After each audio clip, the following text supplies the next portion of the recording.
નમસ્કાર ખેડૂત ભાઈઓ, આજે આપણે વાત કરીશું કે પીએમ કિસાન સન્માન નિધિ જે 22મા હપ્તાની તારીખ આવી ગઈ છે, તો 22મો હપ્તો કઈ તારીખે આવશે તે આ વિડીયોમાં આપણે જાણીશું. અને 100% તારીખ આવી ગઈ છે અને ખેડૂતોને જે 2000નો હપ્તો આપવામાં આવતો તેના બદલે હવે 4000 રૂપિયા આપવામાં આવશે.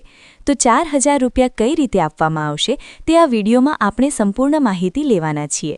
અને જો તમે અમારી ચેનલમાં નવા હો તો ચેનલને લાઇક, શેર અને સબસ્ક્રાઇબ કરી દેજો અને બેલ નોટિફિકેશન ઓન કરી દેજો, જેથી અમારો વિડીયો સૌપ્રથમ તમને પહેલાં પહોંચી જાય.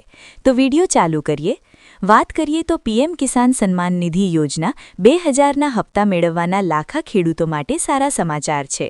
સરકારે તેમની રાહ જોવી પૂરી કરી છે અને આ રકમ જાહેર કરી છે, જે સીધી તેમના બેંક ખાતામાં ટ્રાન્સફર કરવામાં આવી રહી છે. જો તમને પીએમ કિસાન વિશે સંપૂર્ણ માહિતી મેળવવા રસ હોય તો આપણે આ વિડીયોમાં આપણે સંપૂર્ણ માહિતી લેવાના છીએ. જો આગળ વાત કરીએ તો 22મો હપ્તો થયો જમા.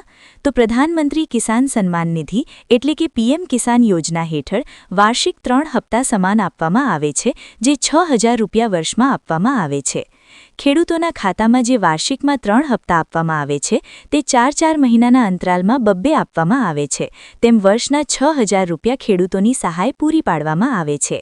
21મો હપ્તો નવેમ્બર 2025માં જારી કરવામાં આવ્યો હતો. જે 21મો હપ્તો જે છે તે નવેમ્બર 2025માં જારી કરવામાં આવ્યો હતો. ત્યારબાદ ફેબ્રુઆરી 2026ના પહેલા કે બીજા અઠવાડિયે 22મો હપ્તો જારી કરવામાં આવ્યો હતો. એટલે કે 22મો હપ્તો જે છે તે ફેબ્રુઆરી મહિનામાં બીજા અઠવાડિયે જાહેર કરવામાં આવ્યો હતો. લગભગ 90 મિલિયન પાત્ર ખેડૂતોને આ 2000ના હપ્તા મળવાનું શરૂ થઈ ગયું છે. એટલે કે 90 મિલિયન જે ખેડૂતો જે છે તેને બબ્બે રૂપિયાના હપ્તા આપવામાં આવી રહ્યા છે અને મળવાનું ચાલુ થઈ ગયું છે. જો કે પીએમ કિસાન નોટ ગવર્મેન્ટ પર સંપૂર્ણ જાહેરાત હજુ પણ રાહ જોવાઈ રહી છે. જે પ્રધાનમંત્રી જે સન્માન નિધિ જે હપ્તા તમારે જે છે જમા થયો છે કે નથી થયો તે આ પીએમ કિસાન ગવર્મેન્ટ પર જઈને તમે ચકાસી શકો છો. આગળ વાત કરીએ તો ખેડૂતોની રાહનો અંત આવ્યો. લાખો ખેડૂતો ઈ-કેવાયસી પૂર્ણ કર્યા પછી અને તેમની બેંક વિગતો અપડેટ કર્યા પછી બેસીન હતા. હવે દરેક ખેડૂતોના ખાતામાં 2000 ટ્રાન્સફર કરવામાં આવી રહ્યા છે.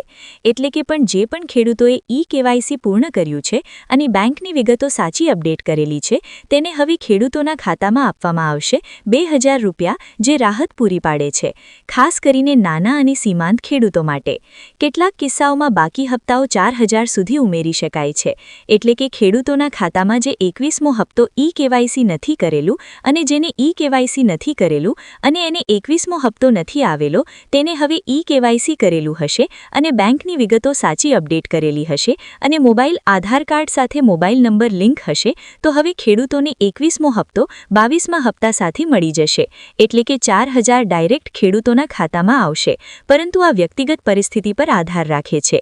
આગળ વાત કરીએ આપણે તો પાત્રતા માટે જરૂરી પગલાં એટલે કે કયા ખેડૂતો જે છે તે 2000નો હપ્તો મળવાપાત્ર છે. તો ઈ-કેવાયસી ફરજિયાત છે. ખેડૂતોને પીએમ કિસાન પોર્ટલ પર ઓટીપી દ્વારા અથવા જીએસસી સેન્ટર દ્વારા બાયોમેટ્રિક ઈ-કેવાયસી પૂર્ણ કરો, નહીં તો હપ્તો અટકી શકે છે. જે પણ હજી ખેડૂતોએ ઈ-કેવાયસી નથી કર્યું તે પીએમ કિસાનના પોર્ટલ પર જઈ પીએમ કિસાન સન્માન નિધિનું જે વેબસાઇટ છે તેના પર જઈ ઓટીપી દ્વારા તમે અથવા તમારું નજીકનું જે સીએનસી સેન્ટર છે તમે ત્યાં જઈ અને બાયોમેટ્રિક દ્વારા ઈ-કેવાયસી પૂર્ણ કરી શકો છો, નહીં તો તમને હપ્તો અટકી શકે છે. આધાર કાર્ડ, બેંક લિંક એટલે કે આધાર કાર્ડ સાથે બેંક લિંક કરાવવું ફરજિયાત છે. આધાર કાર્ડ બેંક ખાતા સાથે લિંક થયેલું હોવું જોઈએ અને ડીબીટી સક્રિય એટલે કે ઓન થયેલું હોવું જોઈએ. જો તમારું આધાર કાર્ડ બેંક સાથે લિંક નહીં હોય અને ડીબીટી સક્રિય એટલે કે ઓન નહીં હોય તો તમારો હપ્તો અટકી શકે છે. આગળ વાત કરીએ તો જમીનના રેકોર્ડ. જમીન સોંપણી રાજ્ય સરકાર પાસેથી ચકાસવી જોઈએ કે જમીનના રેકોર્ડ જે છે તમારી જમીનના રેકોર્ડ સરકાર પાસેથી ચકાસી લેવા જોઈએ. આગળ વાત કરીએ તો સ્થિતિ કેવી રીતે તપાસવી. જે આ પીએમ કિસાન સન્માન નિધિ છે ત્યાં ઈ-કેવાયસી જે છે, ડીબીટી છે અને જમીન રેકોર્ડ છે તે કઈ રીતે તપાસવા. તો પીએમ કિસાન ગવર્મેન્ટ પર જઈને તમે મુલાકાત લઈ શકો છો અને લાભાર્થીનો જે વિકલ્પ પસંદ છે તે આ વિકલ્પ પસંદ કરવાનો રહેશે. આગળ વાત કરીએ, આધાર નંબર, મોબાઈલ નંબર અથવા નોંધણી નંબર દાખલ કરવાનો રહેશે. આ લાભાર્થી સ્થિતિ પર તમે વિકલ્પ પસંદ કરીને આધાર નંબર પણ નાખી શકો છો, મોબાઈલ નંબર નાખી શકો અથવા તમારા જે નોંધણી નંબર દાખલ કરેલા છે તે આ નોંધણી નંબર દાખલ કરી શકો છો. ત્યારબાદ જે કેપ્ચા દાખલ કરવાનો રહેશે અને હપ્તાની સ્થિતિ તરત જ પ્રદર્શિત થઈ જશે. એટલે કે કેપ્ચા નાખીને અને હપ્તાની રીતે લોગિન કરશો અથવા ઓકે કરશો તો હપ્તાની સ્થિતિ તરત બતાવશે. જો તમારું નામ સુસીમા નથી તો તરત સુધાર કરો. એટલે કે જો તમારું એમાં નામ નથી 2000ના હપ્તામાં તો ખોટું નામ હશે અથવા બંધ ખાતું હશે અથવા ઈ-કેવાયસીનું પૂર્ણ નહીં થયું હશે તેનું સમસ્યા બની શકે છે. એટલે કે તમને આજે ઈ-કેવાયસી પૂર્ણ કરાવવું ફરજિયાત છે અને ડીબીટી-ઓવી ઓન સક્રિય હોવું જોઈએ અને જમીન રેકોર્ડ ચકાસણીની ફરજિયાત છે. તો મિત્રો, તમને આ વિડીયો પસંદ ખેડૂત ભાઈઓ આવ્યો હોય તો ચેનલને એક સબસ્ક્રાઇબ કરી દેજો. જય હિન્દ, જય ભારત.